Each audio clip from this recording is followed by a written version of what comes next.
그러면은 이제 탈원전이 태양광으로 간 건데 그러면 탈원전의 핵심에 누가 있냐는 거야. 탈원전의 핵심에는 사실 우리나라 탈핵 전문가 맞지? 최열도 그렇고 많은데 이 사람 뭐 탈핵 전문가도 아닌데 뒷장 보여주시면은 아니 앞에 아까 그거 환경운동이 사실 이제 대한민국에서 출세할 수 있는 가장 좋은 루트가 된 거지. 그게 이제 이 김재남이지.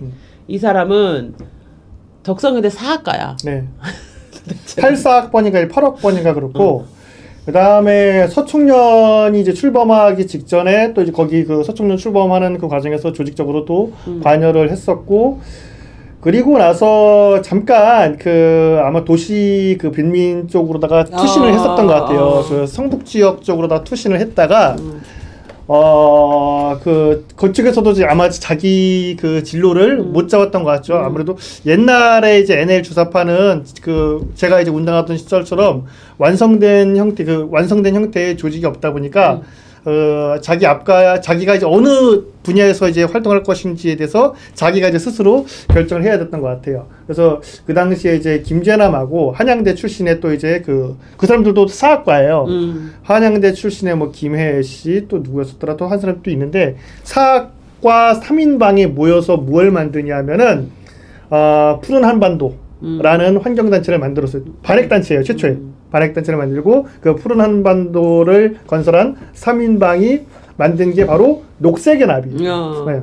그러니까 녹색연합은 NL 주사파들이 모여서 만든 거거든요. 사실. 이게 환경운동 연합은 약간 정치 색깔이 조금 불분명한데 녹색연합은 완벽하게 주사파더만. 예. 녹색연합은 주사파가 만든 게 맞아요. 그래서 그래? 예. 그러니까 녹색연합 다 이렇게 검색해 보면은 녹색연합이 그 통일연대에 가입하잖아요. 김재남이 공작해서.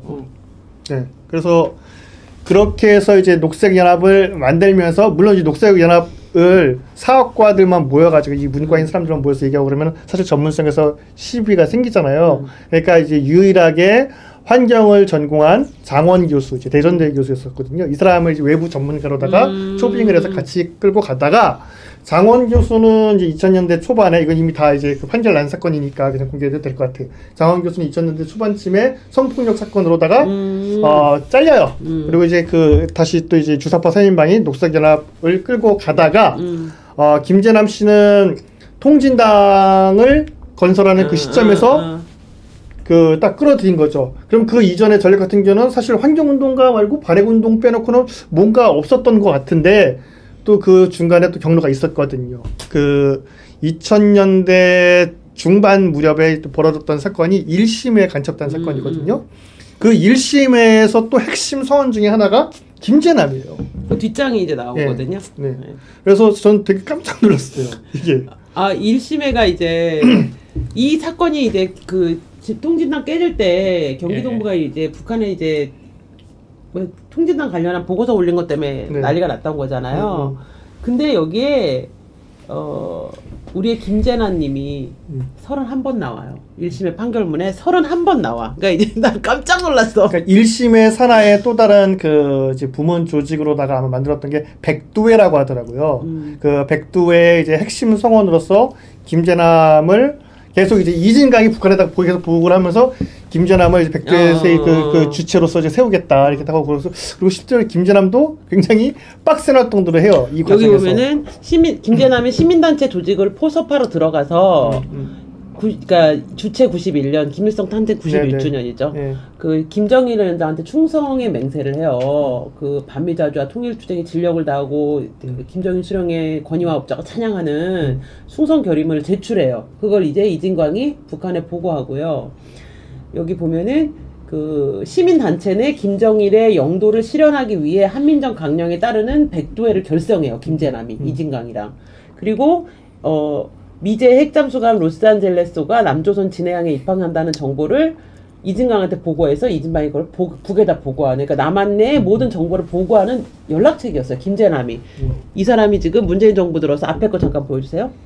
이 사람이 문재인 정부 들어서 탈원전이라는 그 탈을 쓰고 기후환경비서관 2020년 8월에 청와대 시민사회 수석, 2022년 2월에 한국원자력안전재단 이사장, 현재 원자력안전재단 이사장. 거기서 되게 문제가 되는 게 원자력은 안보적인 측면에서 굉장히 민감한 분야이거든요. 원자력 발전 자체가.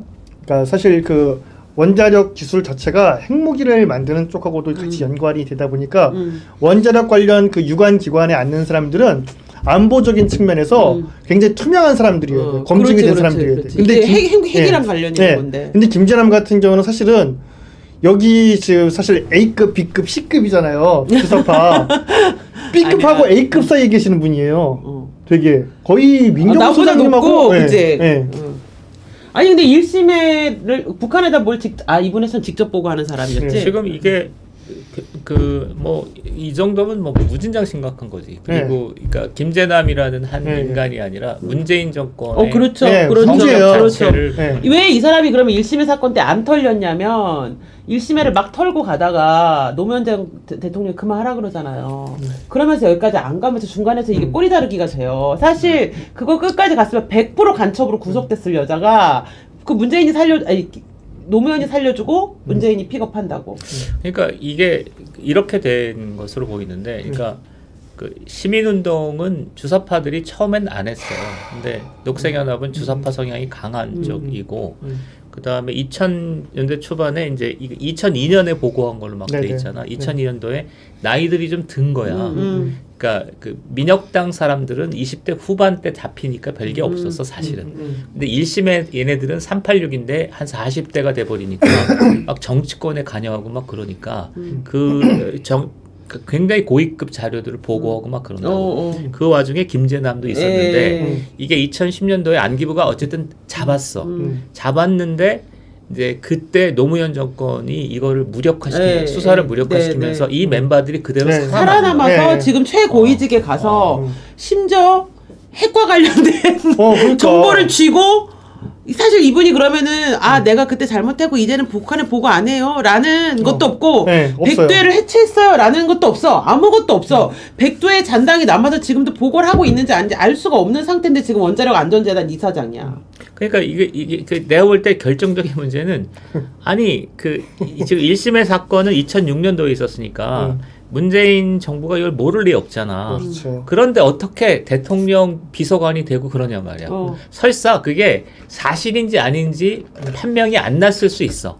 그런데 어쨌든 그런 어떤 징후들은 있는 거잖아. 그렇죠. 아니 그런데 그걸 판결이 무시하고. 난 게 1심의 판결문에 있어요. 판결문에 김재남 이름이 31번 나와요. 그러니까 문재인 대통령이 내가 볼 때 이상한 사람이야. 이효진님, 준케이님 감사합니다. 그래서 뒷장 보시면 뒤에 보시면 이제 이게 뭐냐, 이게 실제로 2007년 서울중앙지법 1심 판결문 이름이 2006 고합 1365예요. 김재남이란 이름이 무려 31차례 등장해요. 여기 보면 마이클 장이 북한에 보고문을 보내는데 김재남을 김일성주의 대중지도 핵심으로 육성하여 시민단체들을 반미 대중 추정에 적극 참고하도록 김재남을 통해서 지도해서 녹색연합을 통일연대에 가입토록 했다는 거예요. 이게 조금 부연 설명을 하자면 이런 얘기가 필요할지 모르겠는데 90년대에 운동권의 최대 문제는 그러니까 주사파의 최대 문제는 범민련 한총련과 같은 주사파와 참여연대 녹색연합과 같은 그 시민단체가 분리돼 있었어요. 근데 2000년도에 그러니까 참여연대가 촛불 이후에 촛불연대가 그러니까 반미 반평화투쟁 그러니까 평화투쟁 같은 걸 벌이면서 그러니까 이 주사파 성향으로 돌아. 그리고 그러면서 이제 그 조직적으로 가입하는 문제가 있었는데 제가 통일연대 사무처장이었으니까 그러니까 통일연대에는 주로 범민련 한총련 주사파 조직만 있었는데 여기에 녹색연합, 참여연대 이런 데가 들어오는 거는 수건 사업 중에 하나였던 거죠. 이게 중요한 사업이었던 거죠. 1심의 차원에서 볼 때도 이거는 김재남은 굉장히 그러니까 이렇다면 중요한 인물이었을 거로 보입니다. 그래서 제가 지금 밑에 쓴 거예요. 도대체 원자력 안전재단 이사장님은 지금 어디에다 뭘 보고하고 있을까? 그게 확인되나? 착잡해요. 여기 보면. 그러니까 월성원전에서 우리 원전에서 나갔던 그 USB 있잖아. 네네. 포요이스. USB가 있잖아요. 네네.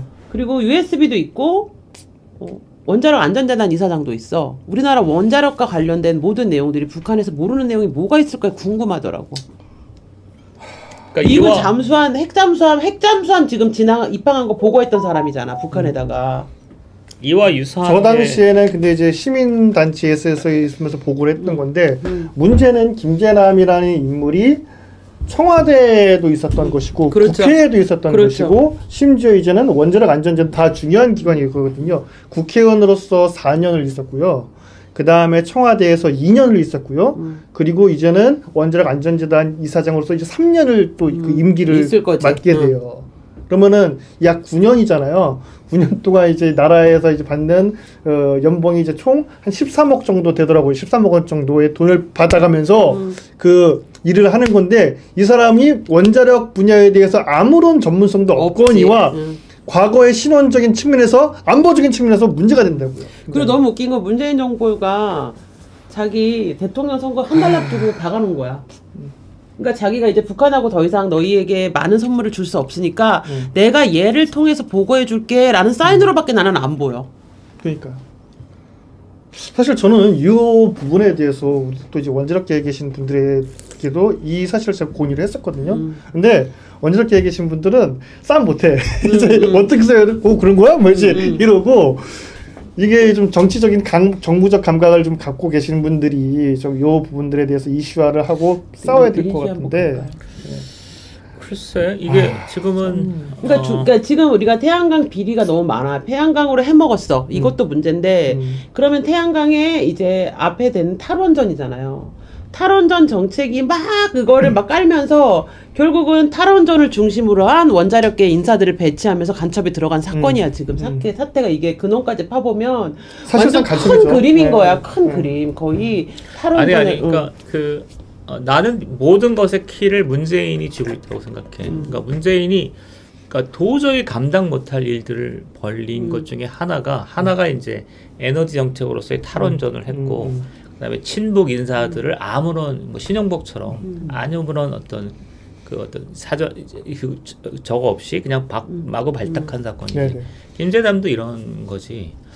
그리고 이거와 유사한 게 뭐 안기부 박선원 연대 8위학번 그다음에 이거 거론하긴 그렇지만 또 누구 이런 사람들이 특급 안보 특급 굉장히 위험한 인물처럼 보이는데 그 위험한 인물인지 아닌지는 모를 수 있지. 그런데 위험한 인물이라는 어떤 심증이 있으면 조금이라도 발탁을 하지 말아야 되잖아. 근데 그 엄청난 고위급의 발탁을 해놓고 그런 거니까.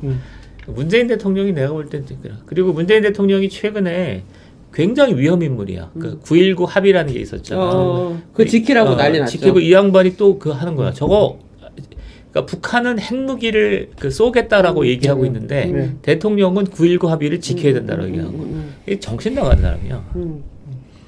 이해가 안 돼요. 그래서 도대체 저런 사람을 갖다가 청와대에 딱 앉힐 수 있었던 그 배경이 무엇이었을까?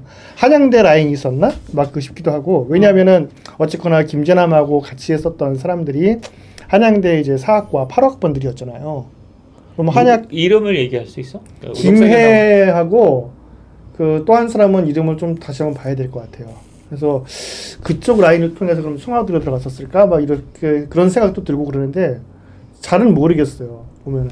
근데 굉장히 운도 좋고 김재남 씨가 운도 되게 좋고 그 출세 테크트리를 잘 타는 여자인 거지. 이 김재남이 왜 유명해졌어? 그 통진당 때 제명할 때 김재남의 한 표가 조직의 역사를 가르는데 아닌 듯기 나는 경기동부랑 아무 관련 없고 막 무색무취인 듯기 해놓고 막판에 경기동부 손을 들잖아. 그러면서 조직이 깨지잖아. 그때 큰 역할을 하는데 이 여자가 되게 여운 거지. 사실은 경기동부에 깊숙이 관련돼 있고 1심에 이렇게까지 깊숙이 관련돼 있던 여자인데 자기는 마치 운동권 아닌 듯기 이렇게 있다가. 맞아. 잘은 모르는데 회의 때 한두 번 본 것 같아. 보면 어떻게 되냐면 약간 활발하고 이런 게 아니야. 그냥 꽁하고 있다가 이렇게 하는 자기 의사 표시를 하는 뭐 그런 유형이었던 것 같아요. 그러니까 조용히 나는 나는 환경에만 관심 있고 정치에는 관심 없어요. 이렇게 앉아 있다가 조용히 통진당이 이제 이석기, 김재현 손을 조용히 탁 마지막 캐스팅보드로 들어주면서 그때 들어줬어요. 이석기하고 김재현의 손을 들어줬어요. 손을 들어주면서 마지막 한 표를 소중하게 행사한 후 나중에 까보니까 이석기, 김재현만큼 빨개. 엄청났어요. 굉장히 여우야. 보통 여자